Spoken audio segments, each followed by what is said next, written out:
Estas son las cabezas falsas que usaron los fugitivos de Alcatraz para engañar a los guardias de los cuales escaparon.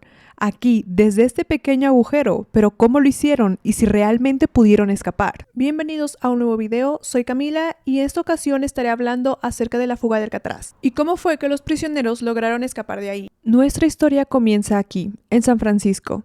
Esta es la cárcel de Alcatraz, en la época la cárcel de máxima seguridad por excelencia. Antes de ver cómo es que escaparon, primero veamos cómo es que estaba hecha esta prisión y cuáles obstáculos debían superar para lograr escapar. La isla tiene unos 500 metros de largo y está ubicada a unos 2 kilómetros de la ciudad de San Francisco. Para lograr escapar sería necesario cruzar aguas con corrientes fuertes y heladas, y eso sería su principal obstáculo.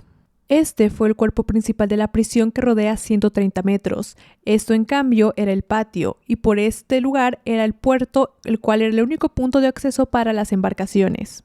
Además, las celdas tenían barras más fuertes en comparación con las de otras prisiones. Y toda la instalación era extremadamente monitoreada tanto por dentro como por fuera. La regulación era bastante rígida. Piensa en lo siguiente, los prisioneros eran revisados hasta 12 veces al día. Los prisioneros de Alcatraz solamente se bañaban con agua caliente, pero esto no era ningún privilegio, al contrario. Se hacía con la intención de que los prisioneros no se acostumbraran al agua fría, así que si intentaban escapar, sus posibilidades de sobrevivir serían mucho menores, porque su cuerpo no estaría acostumbrado al agua extremadamente fría. Entonces, para escapar de Alcatraz sería necesario encontrar un modo de salir de tu celda, escapar del edificio principal, cruzar el muro de seguridad sin ser visto por los guardias y lograr cruzar la costa para llegar a la ciudad. Y aún así, con todos esos obstáculos, hubo quienes intentaron escapar durante los 29 años de actividad de Alcatraz.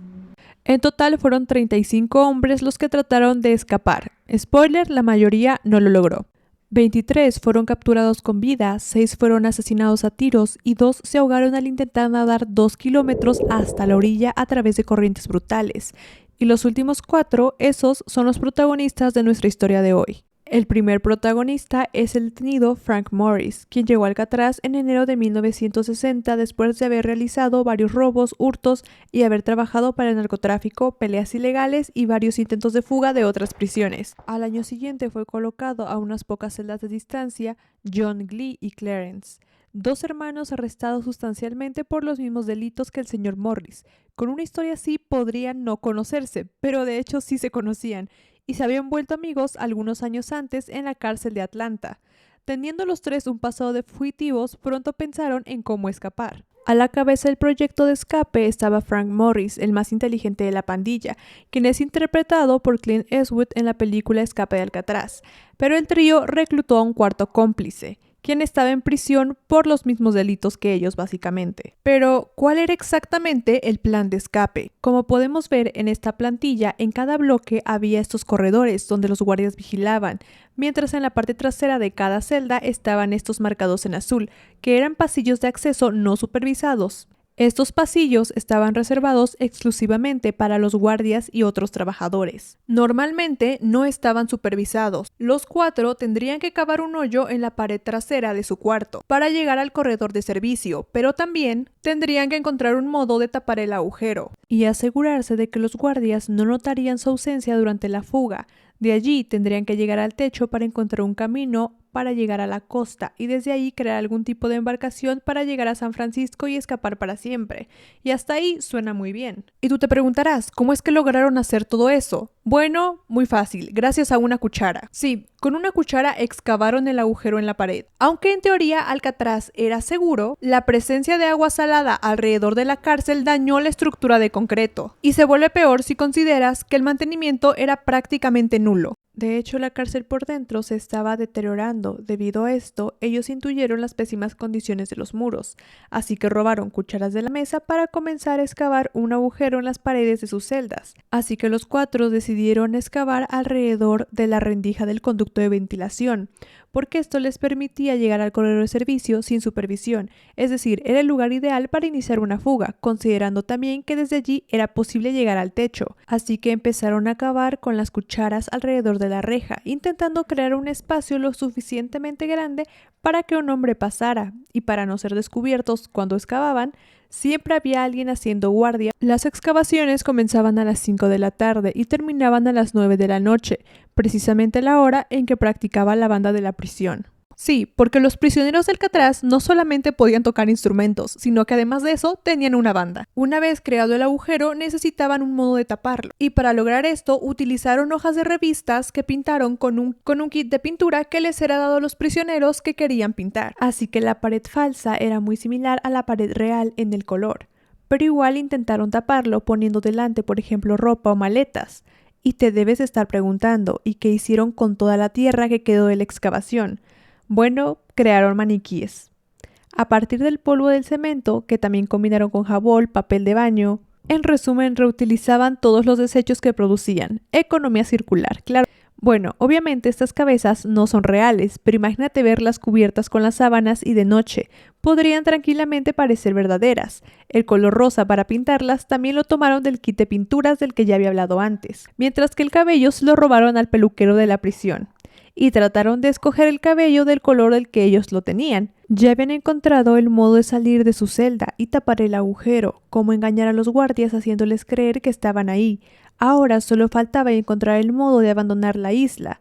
La idea para resolver ese problema viene de Morris, mientras leía una revista llamada Popular Mechanics. Notó un artículo que explicaba cómo construir una balsa a partir de impermeables de goma. En otro número de la revista encontró un tutorial sobre cómo hacerlo. En teoría, las revistas que dejaban pasar a la cárcel ya habían sido previamente revisadas por los policías, pero lo que no entiendo es cómo algún policía vio esto y se le hizo buena idea dejar pasar una revista donde viene un tutorial donde se explica cómo crear balsas usando impermeables en una cárcel que está en una isla. Eso suponiendo que los policías hubiesen visto esa parte de la revista. Después de haber encontrado ese proyecto, el grupo logró recolectar alrededor de 50 impermeables, los cuales cortaron y unieron usando pegamento que podías comprar en la tienda de la prisión. Las costuras fueron cuidadosamente hechas a mano y selladas con calor de las tuberías de vapor. La balsa, una vez terminada, medía 1.8 metros por 4.2 metros.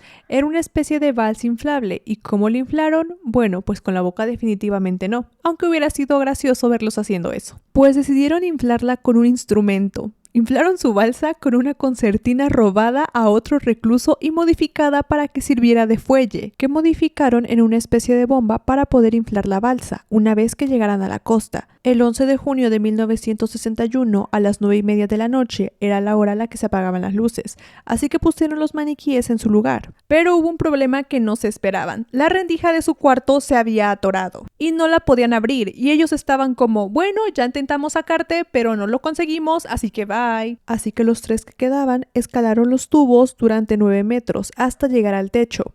Y luego descendieron por un tubo que estaba en la orilla por fuera del edificio por 15 metros, teniendo cuidado de no ser vistos por los guardias. Aprovechando un punto ciego, subieron a otro poste y así lograron cruzar el alambre de púas de la valla y lograron llegar a la orilla de la isla. Así que bajaron la balsa al agua, la inflaron con el acordeón y después de ahí nadie sabe exactamente qué fue lo que pasó. La fuga se descubrió hasta la mañana siguiente, el 12 de junio, debido a la exitosa artimaña de las cabezas falsas. Varias agencias policiales y militares llevaron a cabo una extensa búsqueda vía marítima, aérea y terrestre durante los siguientes 10 días. Al final, Allen Clayton West logró salir de su celda y subir al techo, pero al darse cuenta de que nadie lo había esperado, mejor se regresó a su celda. Y al final sería él quien le diría a la policía cómo es que habían planeado escaparse. El 14 de junio, un guardacostas recogió un remo que flotaba a unos 180 metros de la costa sur de la isla de Los Ángeles. El mismo día y en la misma ubicación, los trabajadores de otro barco encontraron una billetera envuelta en plástico con nombres, direcciones y fotos de los amigos y familiares de Anglin. El 21 de junio se encontraron restos del material impermeable que usaron para la balsa en una playa no lejos del puente Golden Gate. Al día siguiente, un barco de la prisión recogió un chaleco de salvavidas desinflados, hecho del mismo material, a 46 metros de la isla de Alcatraz. Según el informe final del FBI, no se encontró ninguna otra evidencia física. La gente gente se pregunta si realmente lograron escapar o es que se ahogaron. Y realmente no se sabe. Y como el FBI no logró obtener más pruebas del caso, este fue cerrado 17 años después, el 31 de diciembre de 1979. Pero la historia no termina ahí. En 2013, el FBI recibió una carta de John Anglin que decía lo siguiente: tengo 83 años y no estoy bien físicamente, tengo cáncer.